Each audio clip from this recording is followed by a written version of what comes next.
Good morning बच्चों। चलो, तो हम नई सीरीज शुरू करने वाले हैं कि भाई बच्चों को काफ़ी सारी दिक्कतें आती हैं। ठीक है, दिक्कतें का मतलब है कि भाई कैसे पढ़े मतलब पढ़ना तो अब सबको ही आता है। काफ़ी बार कैसा होता है कि भाई दिन में पढ़े या रात में पढ़े, ऐसा सब कुछ दिक्कतें आती है। तो इसलिए ये नई सीरीज शुरू करने वाले कि भाई बच्चों को जो कुछ भी तकलीफ है, ठीक है, उसका सोल्यूशन मिल सके, हो सके इतना मिल सके। ठीक है, तो शुरू करते हैं कि भाई अभी थोड़े देर पहले हमने बात की कि भाई दिन में पढ़े या रात में पढ़े। ठीक है, तो देखो काफ़ी सारे बच्चों की आदतें होती है कि भाई रात में पढ़े, या काफ़ी सारे बच्चों की आदतें होती है दिन में पढ़े। ठीक है, पर जो बच्चे 1 to 12 में हैं वो सारे बच्चे मैं सजेशन करता हूँ कि भाई दिन में पढ़े। उसकी कोई रीज़न है, मतलब ऐसा कोई नहीं है कि भाषणबाजी करे।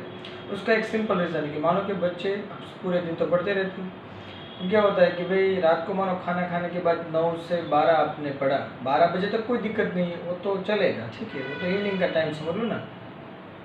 बात कर रहे 12 बजे के बाद, तो क्या होता है कि 12 बजे के बाद भी कैसा होता है कि भाई मानो कि जब आप कुछ करने बैठे, मतलब कुछ खाने पढ़ने बैठे गए 12 बजे के बाद, तो होता क्या है 12 बजे के बाद आपको भूख लगती है। ठीक है, तो आप कुछ खाना ढूंढते हो, खाना खाते हो, खाना अकेले खा नहीं सकते, इसलिए आपके सामने कोई टीवी स्क्रीन या मोबाइल की स्क्रीन आ जाती है। आपको देखते रहे हो, खाना खत्म हो गया फिर भी देख रहे हो, मतलब क्या हुआ कि खाना तो 10 मिनट का था और आपका समय कितना वेस्ट हुआ, 30 मिनट का, मतलब कुछ काम हुआ नहीं, उस समय का बर्बादी हुई। ठीक है, इसलिए दिन में पढ़ा करें। और क्या होता है कि भाई मेरी तरफ से सजेशन है कि भाई दिन में आप जो टाइम अपनी शेड्यूल में दे रहे हो, ठीक है, शेड्यूल की भी बात कर लेते हैं अभी। आप अपने शेड्यूल में जो टाइम दे रहे हो सुबह 7 बजे से शाम को 9-10 बजे तक, ठीक है, उस टाइम का रिलेवेंट यूज़ करें। रिलेवेंट यूज़ का मतलब है कि भाई आप ऐसा टाइम का यूज़ करें कि मतलब उसमें टाइम वेस्ट ना करें। ठीक है, अभी मानो कि आप कुछ देख रहे हो, मोबाइल में कुछ भी देख रहे हो, ठीक है, तो आप क्या सोच रहे हो कि भाई बाद में पढ़ लेंगे, अभी तो पूरा दिन पढ़ा है, पूरी रात पढ़े। ऐसा मत करो, अभी पढ़ लो, जब भी फ्री हो तब सो जाओ, आराम करो, ऐसा कुछ करो, पर अभी तो पढ़ लो। और शेड्यूल की बात जो करें, तो शेड्यूल आप बनाओ। शेड्यूल क्यों बनाने के बोल रहे हो कि भाई शेड्यूल के बिना है ना, आपका मानो कि शेड्यूल किस तरह का शेड्यूल होता है। शेड्यूल बना के आज इतने घंटे ये पढ़ना, इतने घंटे ये पढ़ना, इतने घंटे ये पढ़ना, ऐसा शेड्यूल मत बनाओ कि 7 से 12 ये पढ़ना है, 12 से 7 ये पढ़ना है। मतलब क्या हो जाएगा कि समय खत्म हो जाएगा, तो मानो कुछ भी दिक्कत आएगी, समय खत्म हो जाएगा, सब्जेक्ट रह गया, फिर आप स्टक हो जाएगी, ये पढ़ो या पढ़ो। मतलब ऐसा नक्की करो कि भाई सोने से पहले इतना सब कुछ खत्म करना है और इनके बीच में कोई भी टाइम वेस्ट नहीं करना है। ठीक है, और अगली एक बात है, जब भी सुबह उठो आप, मानो कि लेट नाइट जाग के पढ़ रहे हो फिर भी, और अर्ली मॉर्निंग उठो तब भी, एक बात खास ध्यान से सुन लो कि भाई कोई भी स्क्रीन सुबह जब भी उठो, अर्ली मॉर्निंग उठो या लेट मॉर्निंग, उससे कोई मतलब नहीं है, पर जब भी उठो आप 1 घंटे तक कोई भी स्क्रीन आपकी आंखों के सामने नहीं होनी चाहिए। कोई भी स्क्रीन से मतलब टीवी की स्क्रीन हो या टैबलेट की स्क्रीन हो या फ़ोन की स्क्रीन हो, कोई भी आपके सामने नहीं होनी चाहिए। क्यों नहीं होनी चाहिए?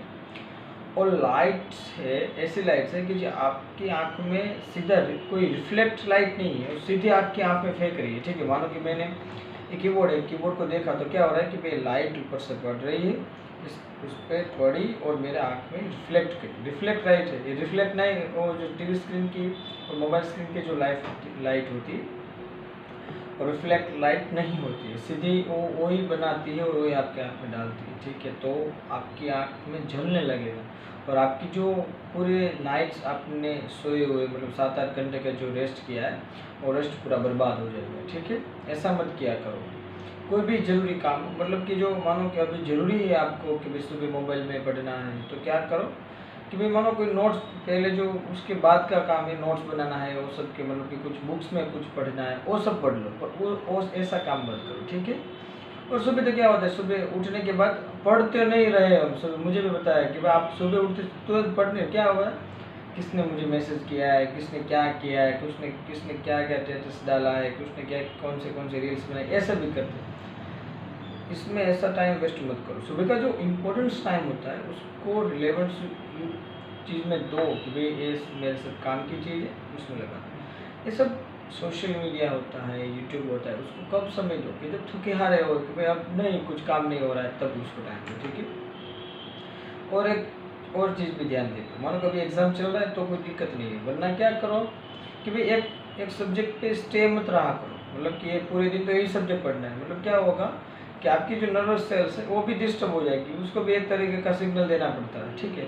तो 1 घंटे ये पढ़ो, 1 घंटे वो पढ़ो, 1 घंटे कोई और सब्जेक्ट पढ़ लो, मतलब मानो कि कोई साइंस पढ़ रहा है तो साइंस में फिजिक्स पे ले लो, केमिस्ट्री लो, बायोलॉजी लो, कोई भी अलग अलग, मतलब कि 1 1 घंटे का शेड्यूल बना लो जिससे आपके माइंड को भी रिलैक्स मिलता रहे, ठीक है।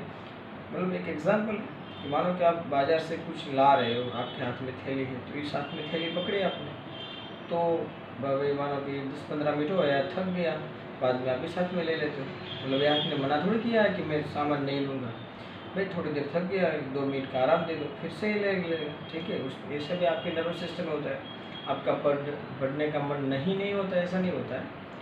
काफ़ी बार क्या होता है कि भाई उस टाइप की नर्वस से थक जाती है, तो उसको आराम दे दो थोड़ा, ठीक है। फिर होता है रिविज़न। देखो रिविज़न करना सबसे बड़ी बात है। रिविज़न करने में पहली बात याद रखो कि 10% जो कुछ भी लिख रहे रिविज़न करो उसमें 10% लिखो, इंपॉर्टेंट चीज़ें लिखो। लिखने के क्यों बोल रहा हूँ, क्योंकि हमारा माइंड क्या होता है कि भाई जब सिर्फ पढ़ ही रहे हो ना, तब क्या होता है, ठीक है, कि भाई हम कुछ ख्यालों में खो जाते हैं, कुछ अतरंग की कहानी बनने लगती है हमारे माइंड में। तो ऐसा मत किया करो, कुछ लिखा करो, मतलब इंपॉर्टेंट थिंग है उसको लिख लो, 1 2 सेंटेंस उसको लिख लो। तो क्या हुआ, 10 to 12% आपने लिख लिया, तो लिखा हुआ सब कुछ याद रह गया और आपका माइंड भी डाइवर्ट नहीं हुआ। उसके बाद की बात है कि भाई कोई सा फ्लैश कार्ड बना लो, अभी मेरे पास कोई पढ़ा नहीं, मैं करो वरना आपको बता दूँ। फ्लैश कार्ड बना लो। फ्लैश कार्ड बनाने से क्या होता है, फ्लैश कार्ड बनाओ इसलिए उसमें ऐसा होता है कि भाई फ्लैश कार्ड वाली चीज़ आपको तुरंत रिमाइंडर होती है। मानो कि हर बार आप चैप्टर चालू करोगे, हर बार ढूंढोगे आप कि भाई इसमें कौन कौन से IMP है, फ्लैश कार्ड बता देगा कि भाई आपको इन चैप्टर में ऐसे ऐसे IMP है, इतना ही करना है, ठीक है। ये आपका टाइम बचाता है।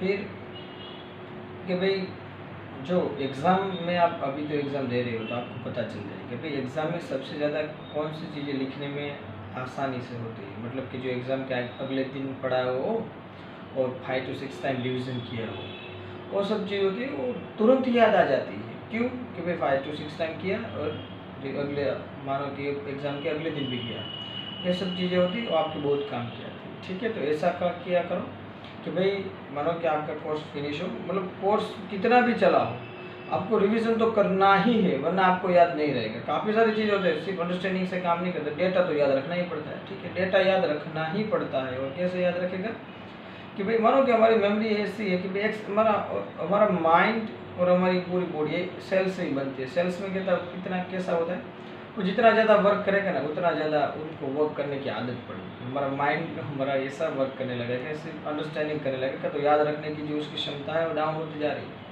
ठीक है। तो याद रखने की जो स्पीड है बढ़ाओ, ठीक है। और एक चीज़ है वो भी याद रखो कि भाई मानो सुबह लिखो आप what I want to do, क्या मेरी इच्छा है इस पूरे दिन में, भगवान ने मुझे 12 घंटे दिए तो मुझे क्या करना है, मतलब कौन कौन से काम करना है, मतलब ये सब सब्जेक्ट पढ़ने हैं, ऐसे नोट्स बनाने हैं, सब इसका होमवर्क करना है, ये करना है वो करना है, सब चीज़ें लिख डालो, ठीक है।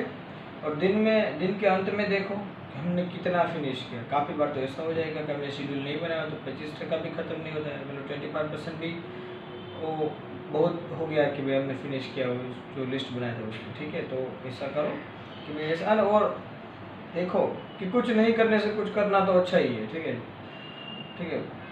कोई भी नंबर हो 0 से ही अच्छा होता है, ठीक है। ऐसा काम करो, शेड्यूल बनाओ, बेकार जाए तो कोई बात नहीं, 1% तो फॉलो हुआ कि नहीं हुआ, और नहीं बनाया तो नहीं फॉलो होगा यार, ठीक है। ऐसा नहीं होता है कि भाई मानो काफ़ी बार क्या होता है कि बच्चों को अभी उतना ये होगा तभी मैं ये करूँगा, मतलब कि भाई मैं बड़ी सी पेन होगी तभी मैं ऐसा लिखूँगा, ऐसा नहीं होता है। लिखना चालू कर भाई, बड़ी सी पेन ऐसे ही आ जाएगी, ठीक है। तो ऐसा करो। और अब लॉन्ग आवर सिटिंग लो। लॉन्ग आवर सिटिंग से मतलब है कि भाई मिनिमम 25 या 30 मिनट तो बैठो ही, मतलब तुम पढ़ाई में कॉन्सेंट्रेशन के साथ बैठो कि नहीं मुझे पढ़ना है, ठीक है। बाद में क्या होता है कि भाई आप पढ़ तो रहे हो, मतलब 10 मिनट पढ़ लिया, 5 10 मिनट उधर उधर देख लिया, फिर से 10 मिनट पढ़ा, 5 10 मिनट उधर उधर देख लिया, इसके क्या मतलब है, या पढ़ाई का जो समय है उसको बर्बाद कर रहे हो, ऐसा मत करो। मानो कि 25 मिनट आपने पढ़ा तो 5 मिनट रेस्ट करो, 50 मिनट पढ़ा 10 मिनट रेस्ट करो, 1.5-2 घंटे पढ़ा तो 15-20 मिनट रेस्ट करो। नहीं रेस्ट करो, पर आधे घंटे के बाद 5 मिनट ही रेस्ट करो। 5 मिनट रेस्ट करने में ऐसा कुछ रेस्ट करने मत लगो कि रेस्ट करने का समय पढ़ने जैसे इतना हो, तो मतलब 5 मिनट हो वैसे ही बैठो, शांति से इधर उधर देख लो, या मान घर पे हो तो मोबाइल गाना बना सुन लो, ठीक है, गाना ही सुनना है, मोबाइल ऐसे ही सफरिंग मत करने लगना, ठीक है। ऐसे सब चीज़ को ध्यान रखो। दूसरी बात है कि जो आइसोलेशन बना लो, एनवायरनमेंट आइसोलेशन का मतलब है कि भाई मानो कि मैं जो मेरा टेबल है आपको सामने दिखाई दे रहा है, ठीक है। इस टेबल में क्या होता है कि भाई जब भी मैं इस टेबल पे बैठूँ तो मुझे काम ही याद आता है, ठीक है, क्योंकि जब आप डाइनिंग टेबल पे बैठते हैं तो खाना याद आता है, जब बेड पे जाते हैं तो सोना याद आता है। मतलब ऐसा ही होता है कि जो एनवायरनमेंट एक प्रकार का बना हुआ है कि भाई क्या करें, ठीक है, कि भाई इस टेबल पे मुझे बैठूँ तो काम याद आता है, मुझे काम करने का मन होता है। तो एक ऐसा आपके रूम में भी बनाओ, एक स्टडी टेबल बना लो। स्टडी टेबल की इतना ज़रूरत नहीं है कि भाई आप अच्छा सा टेबल खरीद के लाओ और इसमें से सारी चीज़ें पड़ी, भाई टेबल सामान्य घर पे टेबल पड़ा हुआ है वो रख दो, और उसमें सारी बाजू में किताबें रख दो, सारी कोई दो चीज़ सामने लगा दो, मतलब अपने हाथ से बनाई हुई कि भाई ऐसा करना है, ऐसा करना है, ऐसा करना है, सब लगा दो। मतलब ऐसा एनवायरनमेंट आपका जो कॉर्नर है ना ऐसा बन जाएगा भाई कि आपका ही है बनाया हुआ, ठीक है। तो अभी तो क्या होता है कि भाई घर में पूरा आप पे होते हो कि जो पूरा घर आतंक मचा के रखते हो, ठीक है, तो आप ही का पूरा घर होता है, तो ऐसा कॉर्नर पे टेबल बना लो और शांति। क्योंकि क्या होता है कि भाई बेड पे पढ़ना मज़ा आता है, बेड पे पढ़ना है क्या भाई मज़ा आता है कि भाई बेड पे पढ़ो, ठीक है। क्योंकि क्या सॉफ्ट होता है बेड, बट दिक्कत क्या होती है, जितना पढ़ने का भी मन होता है उतना सोने का भी मन होता है बेड पे, ठीक है, नींद भी अच्छी आ जाती है। तो ऐसा मत किया करो, टेबल पे बैठो तो पढ़ने का मन हो, ठीक है। इसलिए मतलब एनवायरनमेंट आइसोलेशन मतलब, क्योंकि जो मानो कि अभी मैं यहाँ पे कुछ काम कर रहा हूँ कंप्यूटर पर, तो अभी तो मेरा कीबोर्ड भी यहाँ पे सामने हो, कुछ इम्पोर्टेंट चीज़ मुझे लगी कि मुझे लिखनी है, तो बुक भी यहाँ पे है, पेन भी यहाँ पे है, ठीक है, पानी की बोतल भी यहाँ पे रखी हुई है। तो ऐसा सब बना लो। और चीज़ें मुझे आपको कहनी थी कि भाई ऐसा भी एनवायरनमेंट बना लो जैसा कि भाई मानो कि भाई मुझे पानी पीना, मेरी डॉक्टर ने बोला कि भाई पानी पिया करो ज़्यादा, तो मुझे पानी पीना है तो मैं क्या करूँ। तो एक ही काम है, पानी पीने के लिए क्या करेंगे भाई पूरे रूम में 5-7 बोतल मिल दो, तो 2-3 दिन आप देखोगे कि पानी में ज़्यादा पी रहा हूँ, ठीक है। तो ऐसा ही पढ़ने का मन कम हो रहा है तो आजू बाजू में बुक सारी रखो, ठीक है, ये बुक नहीं तो ये बुक उठाएंगे, ये बुक नहीं तो वो बुक उठाएंगे, समझ आए। तो ऐसा काम किया करो। 2-3-4 चीज़ें उसको याद रखो और उसको अपने डेली शेड्यूल में बिठा लो, ठीक है, क्योंकि हैबिट्स ही है जो आपका पूरा दिन का शेड्यूल बनाती है, आपका जीवन बनाती है, आपका आपके गोल को नज़दीक के लिए ले जाती है, ठीक है। अच्छा सा शेड्यूल बनाओ और उसको काम पे लगाओ, ठीक है। Thank you very much.